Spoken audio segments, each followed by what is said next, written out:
Alcara Water Solution for hot water problems. Contact 9399906356.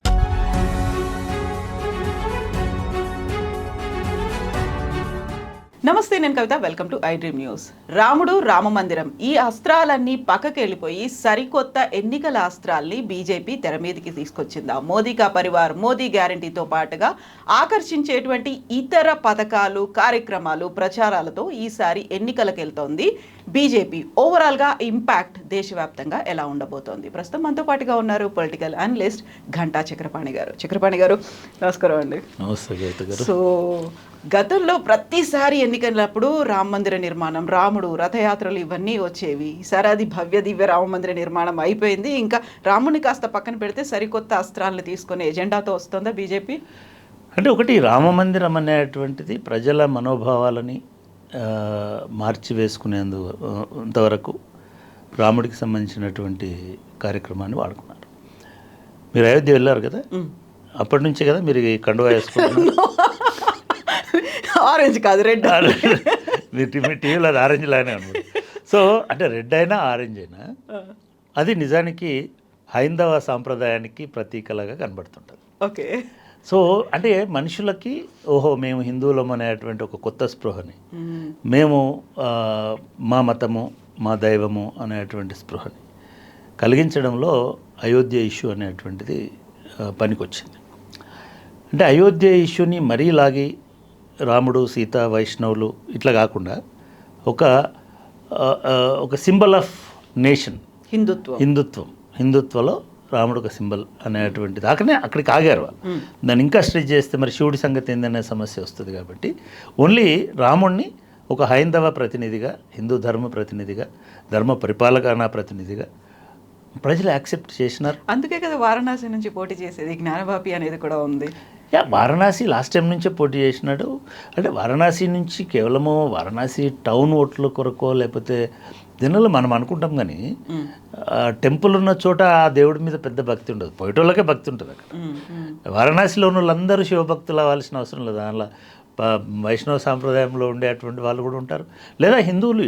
ఒకటి, హిందువులైనంత మాత్రాన అందరూ ఫలానా పార్టీకి ఓటేస్తారు, మిగతా పార్టీలకు వేయరు అని అనుకుంటే వారణాసి ప్రాంతంలోనే వేరే పార్టీలు కూడా గెలిచిన సందర్భాలు ఉన్నాయి. సో కాబట్టి అట్లా కాకుండా ఇప్పుడు జ్ఞానవాపి అంటే చాలా వరకు భారతీయ జనతా పార్టీ ఒక 20 సంవత్సరాలు 10 సంవత్సరాలుగా అంటే ఒక అగ్రెసివ్గా హిందుత్వాన్ని వాడుకోకుండా హిందూ ధర్మ ప్రచారణ వల్ల లబ్ధి పొందాలని చూస్తున్నది. ఇది వాస్తవం. అంతకుముందేమో గుళ్ళను గుల్లగొట్టి, మసీదులను గుల్లగొట్టి, ఇంకోటి చేసి అంటే ఒక రకమైనటువంటిది ఉండే. కానీ మోడీ వచ్చిన తర్వాత హిందుత్వాన్ని ప్రజల మనసుల్లోకి చొప్పించాలి, ప్రజల మెదళ్ళలోకి చొప్పించాలి అనేటువంటిది ఒక కార్యక్రమం జరుగుతుంది. దానికి అనుగుణంగా మనకి చాలా ఆశ్చర్యకరంగా కోర్టు తీర్పులు వస్తున్నాయి. దానికి అనుగుణంగా మనకి మధ్యవర్తుల ఆర్బిట్రేషన్ నడుస్తూ ఉంది. దానికి అనుగుణంగా ముస్లింలు కూడా అవును పర్వాలేదు, మీరు ఆ గుడి తీసుకొని మాకు స్థలం ఇవ్వండి అనే కాడికి వస్తున్నారు. మీరు ఓకే మా మసీదులోకి వచ్చి కూడా మీరు పూజలు చేసుకోండి అని చెప్తున్నారు. జ్ఞానవాపి లాంటి చోట ఓకే మీరు మీ ధర్మాన్ని మీరు పాటించండి అని చెప్తారు. ఈ రకమైనటువంటిది వస్తుంది. ఇప్పుడు వైరుధ్యం అనేటువంటిది ప్రార్థనా మందిరాల దగ్గర లేదు. వైరుధ్యం అనేది ఐడియాలజికల్గా ముస్లింలని వాళ్ళ హక్కుల గురించి మాట్లాడుతున్నారు, వాళ్ళ ఆహారం గురించి మాట్లాడుతున్నారు, వాళ్ళ వేషధారణ గురించి అంటే అల్లా నుంచి ముస్లింకి షిఫ్ట్ అయిపోయింది. ఇంతకుముందులాగా మసీదు నుంచి ముస్లింకి షిఫ్ట్ అయిపోయింది. సో ఇప్పుడు మనం గత 5 ఏళ్ళుగా వచ్చినటువంటి వివాదాలు చూసినట్టయితే పౌరసత్వానికి సంబంధించినటువంటి అంశం అంటే నిజంగా కూడా శాస్త్రీయంగా రాజ్యాంగపరంగా పౌరసత్వం అనేటువంటిది ఎలా ఇవ్వాలి అని అనుకున్నప్పుడు ఏ దేశమైనా సరే ఒక లౌకిక రాజ్యాంగం ఉన్నటువంటి దేశంలో మత ప్రసక్తి లేని పౌరసత్వం అనేటువంటిది ఉంటుంది. కానీ ఇప్పుడు సిఏఏ ద్వారా తీసుకొచ్చినటువంటి దానిలో ముస్లింలు మినహా అని అనకపోయినా ఈ చుట్టుపక్కల ఉన్నటువంటి దేశాల్లో, మన చుట్టుపక్కల ఉన్నటువంటి దేశాల్లో క్రిస్టియన్లు కానీ, బౌద్ధులు కానీ, పార్సీలు కానీ, సిక్కులు కానీ, జైనులు కానీ, వీళ్ళు ఎవరైనా సరే మన దగ్గర శరణార్థులుగా 2014 నుంచి ఇప్పటివరకు వచ్చిన వాళ్ళందరికీ మేము పౌరసత్వం ఇస్తామనేటువంటిది చెప్తున్నాం. దానికి మంచిది. అది బ్రిటన్ అయితే అన్ని దేశాలు, ఏ దేశాలైనా సరే వాళ్ళ దేశంలో బతకలేకుండా వాళ్ళ దగ్గరికి వస్తే పౌరసత్వం ఇస్తారు. కెనడా కూడా అటువంటి పౌరసత్వం. ప్రపంచ దేశాలు చాలా వరకు డెమోక్రటిక్ కంట్రీస్ అన్నీ కూడా ప్రజలు తమ దేశంలో బతకలేనటువంటి స్థితిలో ఉన్నప్పుడు వస్తారు. సరే, మన దగ్గర తీసుకొచ్చింది చాలా భిన్నమైనటువంటి, ఎందుకంటే మనకు బర్మా నుంచి చాలా రోహింగ్యాస్ అయి ఉండొచ్చు, లేదా మిగతా వాళ్ళు అయి ఉండొచ్చు, లేదా పాకిస్తాన్ నుంచి కొంతమంది అయి ఉండొచ్చు, లేదా మిగతా చోట్ల నుంచి ఉండొచ్చు. అక్కడి నుంచి వస్తున్నటువంటి వాళ్ళలో వాళ్ళ సమస్య అనేది నార్త్ ఈస్ట్లో చాలా కాలం నుంచి కనబడుతున్నటువంటి సమస్య, బెంగాల్లో కానీ నార్త్ ఈస్ట్లో కానీ లేదా మిగతా చోట్ల కానీ. ఇవాళ ఏమైంది, ముస్లింలకు మినహా మిగతా వాళ్ళకు పౌరసత్వం ఇస్తున్నామంటే హిందూ ఆలోచన పరులు అమ్మయ్య మంచి పని చేసినాడు మోడీ అనేటువంటి స్థితికి వస్తున్నారు.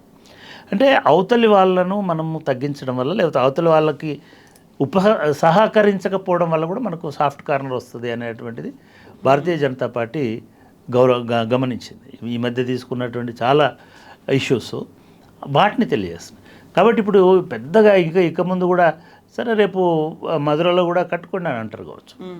ఓకే, మీరు కృష్ణ మందిరం కట్టుకోండి అంటే వాళ్ళకు మసీదు మందిరం కంటే మనుగడ చాలా ఇంపార్టెంట్ అయ్యేటువంటి పరిస్థితి ముస్లింలకి ఉంది. ఈ మనుగడకి ఇబ్బంది కలిగితే వాళ్ళు సెక్యూర్డ్గా ఉండలేరు, లేదా వాళ్ళు బిక్కుమంటుంటారు, వాళ్ళు తలబిరుసుగా ఉండలేరు. ఇట్లాంటి భావనలు మనకు కనబడుతున్నాయి. కాబట్టి భారతీయ జనతా పార్టీ స్ట్రాటజీ అగ్రెసివ్గా కాకుండా ఐడెంటిటీస్ని బేస్ చేసుకొని ఎవరు హిందువు, ఎవరు ముస్లిము, ఎవరు ఓటు ఎటువైపు అటువంటి ఒక వాతావరణాన్ని ఆల్రెడీ క్రియేట్ చేసినారు. మీకు కరెక్ట్ 4 రోజుల క్రితం రామ మందిరానికి సంబంధించినటువంటి ప్రాణప్రతిష్ఠ జరిగిపోయిన తర్వాత ఇప్పుడు నిజానికి అందరికీ ప్రాణప్రతిష్ఠ జరిగినంత తృప్తిగా, ఆత్మతృప్తిగా ఉంది హిందువుల్లో చాలామందికి. అమ్మయ్య రాముడైతే వచ్చేసినట్టుగా మనకు కష్టాలు ఏమి లేవు అంటే అటువంటి ఒక భ్రమభరితమైనటువంటి ఒక వాతావరణాన్ని భారతీయ జనతా పార్టీ సక్సెస్ఫుల్గా చేయగలిగింది. ఇప్పుడు ఎలక్షన్ సీజన్ కాబట్టి రాముడే నాయకత్వం వహిస్తాడు దేశానికి, కానీ ఎలక్షన్కి పోలేరు కాబట్టి, ఎందుకంటే దాదాపు 50% సగానికంటే ఎక్కువ మందికి నాయకత్వం మోడీనే వహిస్తాడు అనే నమ్మకం కలగాలి. ఇప్పుడు రాముడు నాయకత్వం వహించాడు, రాముడు నాయకత్వం వహిస్తే ఎవరైనా రాముడిని ఫోటోలు పెట్టుకుంటారు. సో ఇప్పుడు మోడీనే నాయకత్వం వహిస్తాడు అని దేశానికి చెప్పాలి. ఒకటి, మోడీ ప్రతిష్టతో ఎన్నికలు గెలవాలి. ఇది ఖచ్చితంగా స్పష్టంగా భారతీయ జనతా పార్టీ వ్యూహంగా కనబడుతుంది. గత 10 రోజులుగా జరిగినటువంటి పరిణామాలు కనుక చూస్తున్నట్టయితే దేశంలో అన్ని ప్రాంతాల్లో కూడా మోడీని ఎస్టాబ్లిష్ చేసి, ఇప్పుడు మోడీ మాత్రమే మాకు రక్షకుడు అనే స్థితికి తీసుకెళ్లే రకంగా ప్రచారం నడుస్తుంది. ఒక 3 అంశాలను మీరు గమనించండి.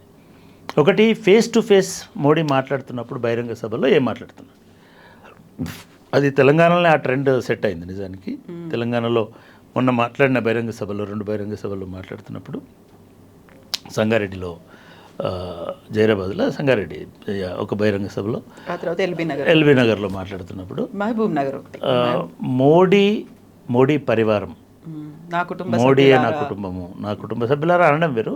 ఇప్పుడు వాళ్ళ slogan of this election Modi కా పరివార్, ఇండియా మోడీ పరివారం అనేటువంటి స్లోగన్ తోటి వాళ్ళు పోతున్నారు. భారతదేశమే నా పరివారం అని చెప్తున్నాడు. అంటే అట్లా ఈ ఎన్నికలను లీడ్ చేసి ఒక దేశ రక్షకుడిలాగా, లేదా ఈ దేశానికి సర్వసత్తాక అధికారిలాగా మోడీని ఎస్టాబ్లిష్ చేయాలి. అది అధ్యక్షుడు అవుతాడా తర్వాత, లేదు ప్రధానమంత్రిగానే ఉంటాడా, ఇవన్నీ తర్వాత సంగతి.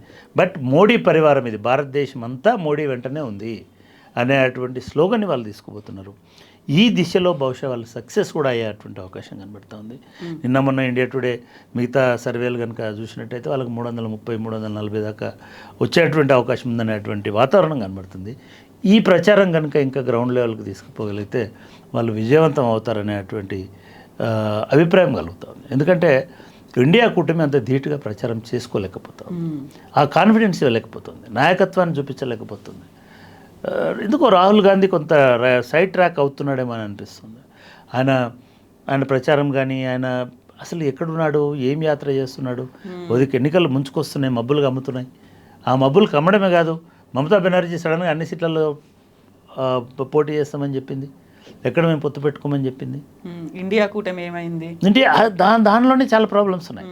ఈ టైంలో వాళ్ళందరినీ కోఆర్డినేట్ చేసుకొని వాళ్ళతో మాట్లాడి చొరవ చూపించి, లేదు మనం ఇట్లా చేద్దాము, మనం ఇట్లా కూర్చుందాము, మాకు 4 సీట్లు ఇవ్వండి, 10 సీట్లు, చివరికి వాళ్ళ లోక్సభ నాయకుడి స్థానంలోనే ఒక క్యాండిడేట్ని అనౌన్స్ చేసేటువంటి పరిస్థితికి వచ్చింది. అంటే షీఈస్ టోటల్లీ డినేయింగ్ ఇండియా కూటమి అనే దాన్ని ధిక్కరిస్తున్నాను. మరి ఆమెతో ఎవరు మాట్లాడాలి? అవి ఇట్లాంటి పనులు చేసుకోవాల్సిన అవసరం. అంటే ఇండియా కూటమిలో ఉన్న పార్టీలనే మనం కోఆర్డినేట్ చేసుకోలేకపోతే దేశం మొత్తం ఎట్లా కోఆర్డినేట్ చేస్తాము? ఈ దేశం మొత్తం ఈ 140 కోట్ల పరివారం ముందట మనం ఏం చేయగలుగుతాం? రాహుల్ గాంధీ ఏం చేయాలి? లేదా ఇంకొకరు ఏం చేయాలి? పోనీ సిపిఐ తోటి ఒప్పుకున్నారా మీరు?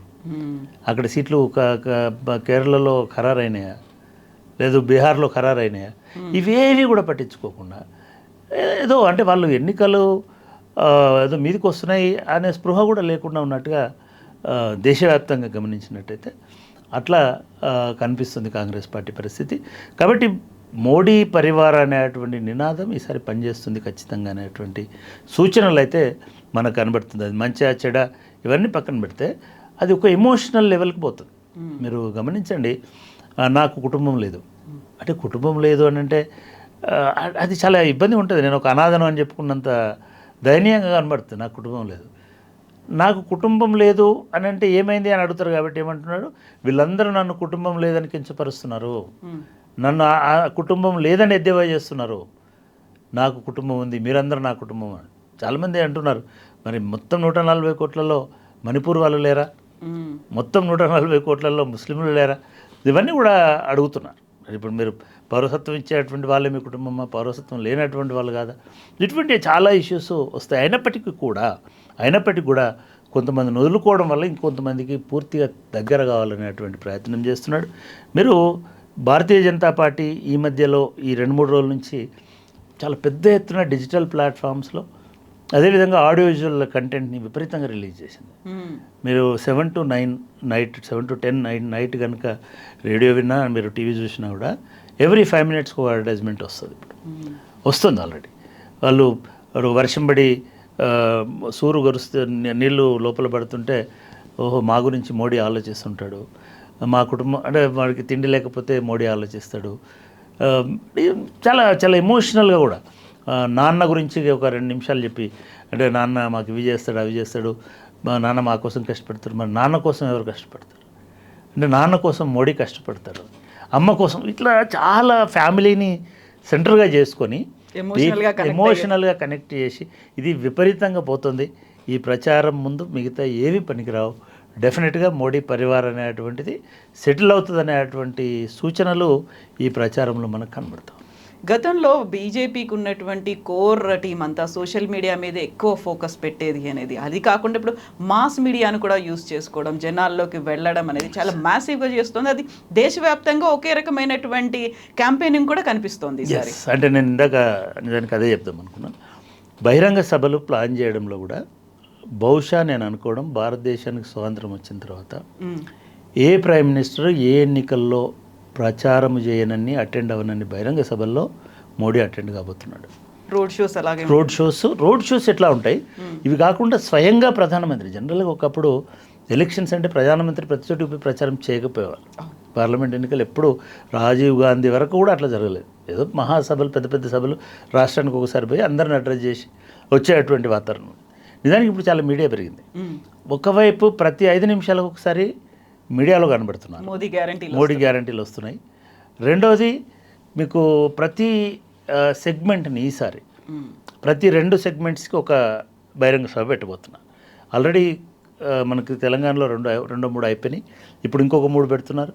ఈ లెక్కను చూస్తే తెలంగాణలో ఎక్కువ ఫోకస్ చేసి ప్రతి నియోజకవర్గాన్ని అటెండ్ కావాలి మోడీ అనేటువంటిది చేస్తున్నారు. ఇట్లా వాళ్ళు ఒక 350 నియోజకవర్గాలకి సరిపడా ప్లాన్ చేస్తున్నారు. దాని ప్రకారం రాబోయే 5 రోజులలో వాళ్ళు సౌత్ ఇండియా మొత్తం 5 స్టేట్లలో ఒక 15 బహిరంగ సభలు, 20 బహిరంగ సభలు ప్లాన్ చేస్తున్నారు. ఇవి కంటిన్యూ అవుతాయి. ఎలక్షన్స్ కాకుండా అమిత్ షా ఉన్నారు, అది వేరే సంగతి. మోడీకి సంబంధించిన దగ్గర ఒక 300 బహిరంగ సభలు అనుకోండి. మోడీకి సంబంధించినంత ఒక 3 నిమిషాలు ఒకసారి ఒక అడ్వర్టైజ్మెంట్ అనుకోండి. మోడీకి సంబంధించినంత వరకు అంటే ఆడియో విజువల్ ఇవే కాకుండా డిజిటల్ ప్లాట్ఫామ్లో మీరు గూగుల్లో కానీ లేదా మిగతా ఏదైనా ఫుడ్ ఆర్డర్ చేసినా కూడా, మీరు స్విగ్గీలో ఫుడ్ ఆర్డర్ చేస్తే మీకు ఇమ్మీడియట్గా పాపప్ అవుతుంది మోడీ ఫోటో, అడ్వర్టైజ్మెంట్ వస్తుంది. మీరు ఆకలితో అలమటిస్తే మోడీ గుండె తరుక్కుపోతుంది అనేది వస్తుంటుంది. అంటే ఎక్కడెక్కడ ఈ ఆర్టిఫిషియల్ ఇంటెలిజెన్స్ వాడి వాళ్ళు మనం ఏ పని చేస్తే దానికి రిలేటెడ్ కనెక్ట్ అయ్యేటట్టుగా యాడ్స్ ప్లాన్ చేస్తున్నారు. ఇది చాలా అంటే మైండ్ గేమ్కి బాగా ఏదో మామూలుగా మీరు ప్లంబర్ వర్క్ ఏదో చిన్న సెర్చ్ చేయండి, కాసేపట్లో మోడీ కా భరోసా గృహ నిర్మాణం అని చెప్పేసి ఒక ఇది వస్తుంది. అంటే ఏ ఫీల్డ్కైనా సరే అటువంటి మ్యాపింగ్ ఈసారి ఎన్నికల్లో జరగబోతుంది. అంటే డిజిటల్ ప్లాట్ఫామ్ని టోటల్గా క్యాప్చర్ చేస్తుంది బీజేపీ అనేటువంటిది ఒకటి. రేడియో అయితే మీరు ఏ ఎఫ్ఎంలోకైనా బండి ప్రతి 3 నిమిషాలకు ప్రతి 5 నిమిషాలకు ఒక అడ్వర్టైజ్మెంట్ గ్యారంటీగా దానిలో వస్తుంది. ఈసారి ఇట్లా విపరీతమైనటువంటి ప్రచారాన్ని వాడుకోవాలి అనేది ఒకటి. ఎక్కువ మీటింగ్లు అటెండ్ కావాలి. సరే అమిత్ షా, నడ్డా, మిగతా వాళ్ళేమో కోఆర్డినేషను, ఆర్గనైజేషన్ ఇవాళ చూడండి మీరు పబ్లిక్ మీటింగ్లు ఇమీడియట్గా అటెండ్ అవుతలేరు. వీళ్ళు వచ్చేసి డిజిటల్ మీడియా వాళ్ళతో మాట్లాడుతున్నారు, వారియర్స్ అంటున్నారు, సోషల్ మీడియా వారియర్స్ తోటి మాట్లాడుతున్నారు, లేకపోతే బూత్ ఏమంటారు బూత్ స్థాయి నాయకులతోటి మాట్లాడుతున్నారు. అంటే ఎలక్షన్ మేనేజ్మెంట్కి సంబంధించి ఎలక్షన్ మేనేజ్మెంట్ కేవలం పైసలు పంచడం కాదు.